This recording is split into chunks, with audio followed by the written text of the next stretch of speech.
Setelah bandingnya ditolak FIFA, Asosiasi Sepak Bola Malaysia atau FAM belum menyerah dan kini membawa kasus skandal naturalisasi 7 pemainnya ke Pengadilan Atribasi Olahraga atau CAS. Namun, langkah itu justru menuai kritik tajam dari berbagai pihak, termasuk pengamat olahraga senior yaitu Datuk Pekan Ramli. Ia menilai tindakan FAM hanya akan memperburuk citra sepak bola Malaysia di mata dunia. Selain membuang biaya besar, keputusan ini dinilai tidak bijak dan bisa membuat Malaysia semakin dipermalukan. Pekan mendesak FAM untuk introspeksi dan memperbaiki sistem internal agar skandal serupa tak terulang.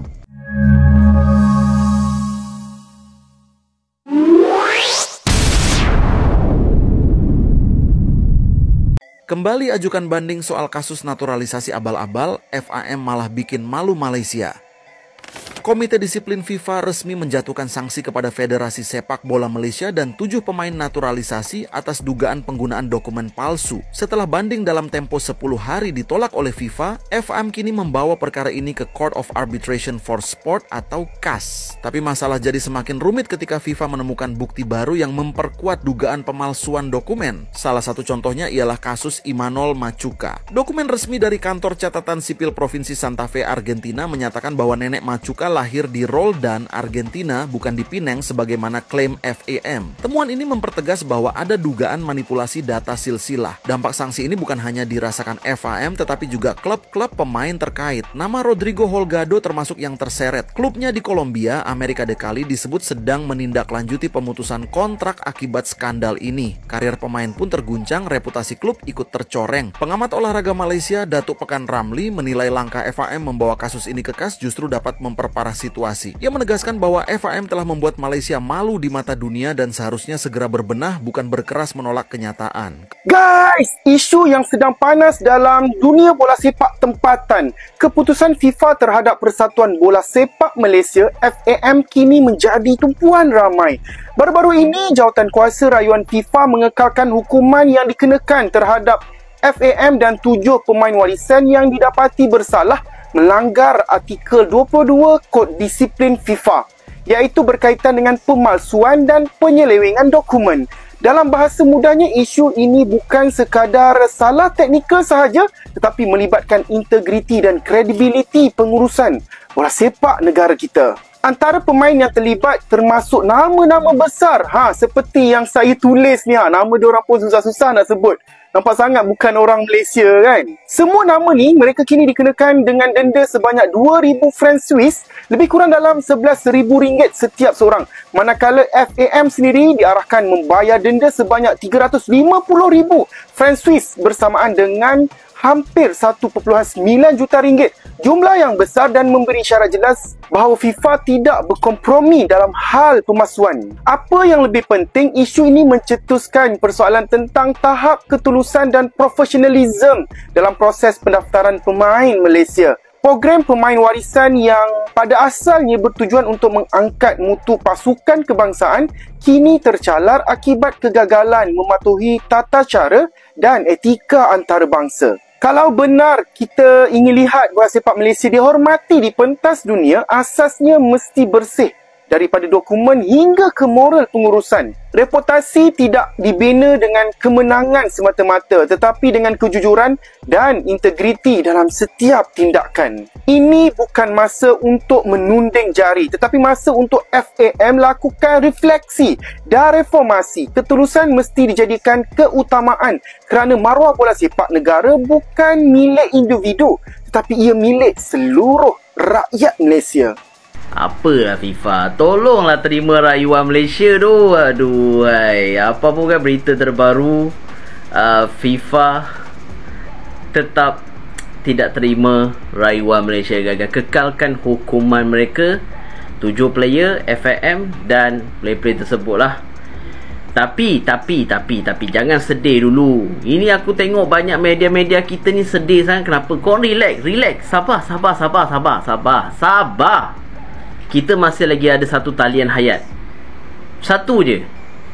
Yang ni boleh selamatkan kita lah, tapi mungkin ringankan kita, iaitu Mahkamah CAS. Mahkamah CAS ni aku rasa mungkin jadi penyelesaian kita sekarang ni. Dan aku tak pasti lah, tapi FM kena keluar duit lebih sikit lah. Tapi TMJ boleh bantu kot. Ini dia punya pasal kan. Rasanya kita kena upah peguam yang lebih mahal, atau kalau kita mampu sikit sogok hakim kot. Tapi apa pun, kita hanya harapkan mahkamah CAS sekarang ni dan FIFA bagi tempoh 21 hari. 21 hari kena sidai lagi penyokong Harimau Malaya ni. Tapi apa pun, harapan kita sekarang mahkamah CAS. Kau buatlah cara-cara apa-apa pun sogok hakim ke. Tapi kalau cara aku sogok hakim je. Tapi apa pun, atau aku upah Saul Goodman untuk tolong skuad Harimau Malaya ni. Tapi apa pun, benda ni korang faham lah. Ni kalau siapa yang biasa naik turun mahkamah, dia tahu benda ni. Alah, zaman sekarang ni pun ada orang buat cara macam tu juga kan. Tak risau, kita boleh selamat macam ni. Kau jangan risau lah.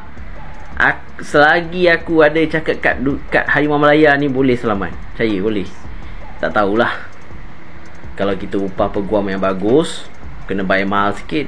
Aku rasa koman-koman mungkin 10 bawah 10 juta maybe. Berjuta-juta jugalah. Tak ada lah, mahal sangat bagi aku. Kau kena spend lebih sikit lah. Kau bawa benda ni, kau tanggung-tanggungkan, boleh ni menang ni.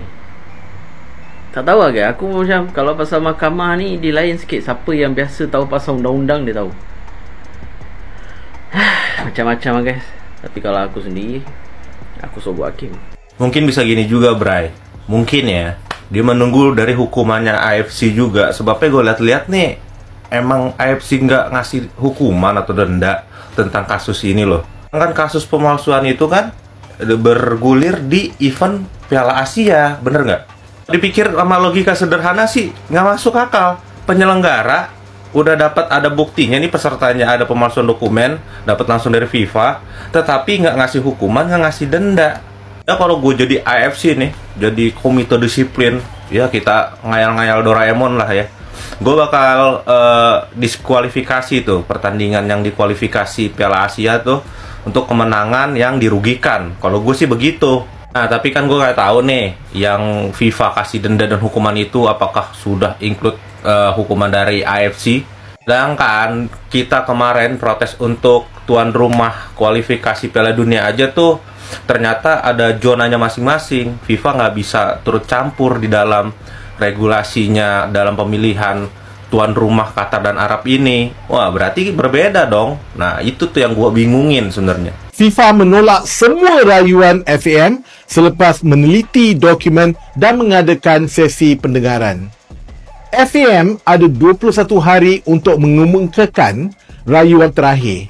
Pemangku Presiden Persatuan Bola Sepak Malaysia, Muhammad Yusof Mahadi, menyatakan persatuan mereka terkejut dengan keputusan dan akan memohon butiran penuh serta alasan bertulis keputusan itu sebelum mengambil langkah seterusnya. Pemilik Johor Darul Ta'zim, JDT, Tunku Ismail Sultan Ibrahim, percaya keputusan FIFA bermotifkan politik semata-mata.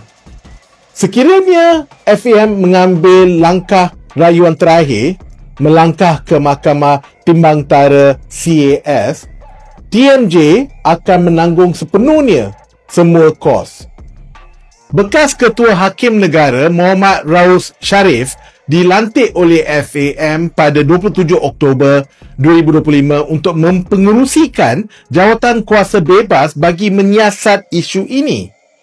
Dalam perkembangan yang selari, Suruhanjaya Integriti Agensi Penguat Kuasaan EAIC menubuhkan pasukan petugas khas bawah timbalan pengerusinya Prasad Sandosham Ibrahim untuk menyiasat perkara ini.